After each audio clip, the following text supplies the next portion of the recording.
بسم اللہ الرحمن الرحیم۔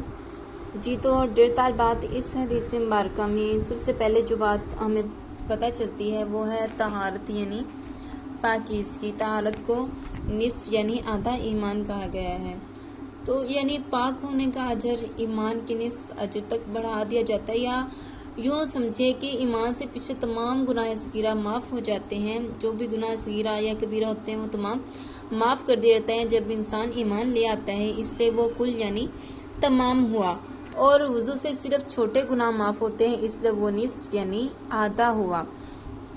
اسی طرح الحمدللہ ترازو کو بھر دیتا ہے۔ قیامت کے روز اعمال کا وزن ہوگا، وہ اس عالم میں انسان کے اعمال دکھائی نہیں دیتے اور ان کا جسم بنتا ہوا نظر نہیں آتا، لیکن اس عالم میں ان اعمال کو باوزن کر دیا جائے گا اور اعمال تولے جائیں گے۔ لہٰذا اس وقت سبحان اللہ الحمدللہ یا ان دونوں میں سے ایک کا اتنا بڑا ثواب ہوگا کہ صرف ایک الحمدللہ ترازو بھر دے گا۔ آگے دوسرے نمبر پر اس حدیث مبارکہ میں جو بات ہمیں پتہ چلتی ہے وہ ہے نماز، یعنی نماز نور ہے۔ نماز کو نور کہا گیا ہے، یعنی قبر میں قیامت کے دن کے اندھیریوں میں نماز نور کا ذریعہ بنے گی۔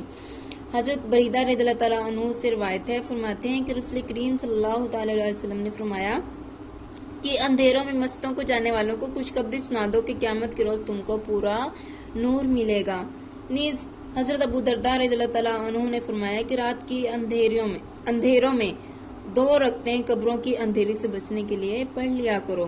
بعض حضرات کا یہ بھی ارشاد ہے کہ نماز کو اس لیے نور کہا گیا ہے کہ وہ برائیوں کو روکتی ہے اور بھلائیوں کی راہ دکھاتی ہے۔ آگے تیسرے نمبر پر جو بات ہمیں پتہ چلتی ہے وہ ہے صدقہ، یعنی صدقہ دلیل ہے۔ صدقہ ایمان اور محبت الہی کی دلیل ہے، کیونکہ مومن دل کا تعلق مال سے ہٹا کر اللہ کا حکم سامنے رکھ کر اللہ کے وعدوں کا یقین کر کے صدقہ کر گزرتا ہے، اور منافق جو ہوتا ہے، کافر ہوتا ہے، وہ بخل کرتا ہے، کنجوسی کرتا ہے۔ یوں بھی اس کی شرح ہم کر سکتے ہیں کہ جب قیامت کے روز سوال کیا جائے گا کہ مال کہاں خرچ کیا، تو مومنوں نے جو صدقات وغیرہ کیے تھے وہ دلیل اور برہان ہو کر سامنے آ جائیں گے، جس سے پتہ چلے گا کہ اس بندے نے اتنا مال اللہ تعالیٰ کی رضا میں خرچ کیا ہے۔ آگے اس حدیث مبارکہ میں صبر کو روشنی کہا گیا ہے، یعنی ضیاء روشنی۔ صبر روشنی ہے۔ صبر کے 3 معنی ہیں۔ اول اطاعت پر صبر کرنا، یعنی اللہ تعالیٰ کی فرما برداری پر اپنے آپ کو جمائے رکھنا۔ دوسرے معصیت یعنی گناہ کو چھوڑے رہنا۔ تیسرے مصیبت تکالیف وغیرہ جو بھی ہمیں آتی ہیں ان پر صبر کرنا۔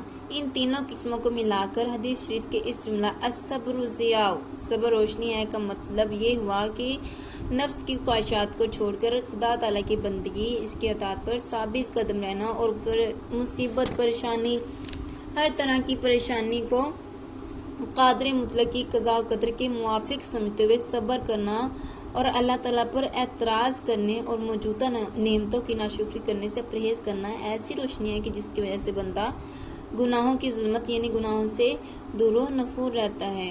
قرآن حجت ہے، یعنی قرآن تیرے لیے دلیل ہے۔ اس کا مطلب یہ ہے قرآن مجید صاحب حق ہے، جس نے اس کے حقوق کی ادائیگی کی، اس کے لیے سفارش کرا کے مغفرت کر دے گا۔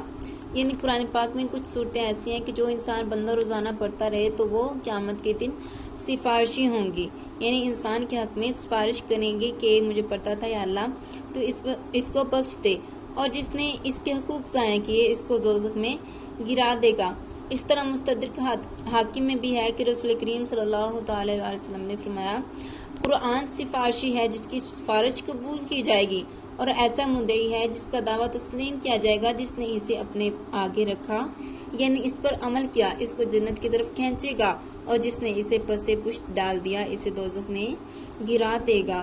قرآن پر عمل نہ کرنے والے کے لیے عذاب کی بابت بخاری شریف میں بھی نبی کریم صلی اللہ تعالی وسلم کا ایک خواب بیان ہوا ہے کہ جس میں آپ صلی اللہ تعالی وسلم نے دیکھا کہ ایک شخص جس نے قرآن کا علم سیکھا اور اس پر عمل نہیں کیا، اسے پتھر مارے جا رہے ہیں، اور یہ عذاب اسے مسلسل ہو رہا ہے اور قیامت تک اسے ہوتا رہے گا۔ عمل کی جزا سزا۔ ہمیں زندگی میں 2 طرح کے انسان نظر آتے ہیں۔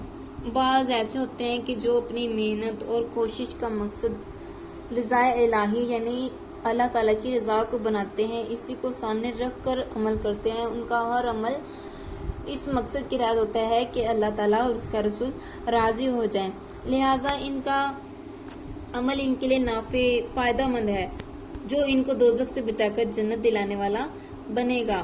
اور بعض انسان ایسے ہیں جو عمل بھی کرتے ہیں اور ہاتھ پاؤں مار کر ہر درجہ کی محنت میں اپنی عمر صرف کرتے ہیں، لیکن ان کی کوشش کا مقصد یہی فنا ہونے والی دنیا ہے، یعنی وہ دنیا حاصل کرنے کے لیے دنیا کی خاطر محنت و مشقت کرتے ہیں، اس طرح ان کو کچھ بھی حاصل نہیں ہوتا، یعنی وہ سب کچھ دنیا کے لیے کرتے ہیں اور ان کا آخرت میں کوئی حصہ نہیں ہوگا۔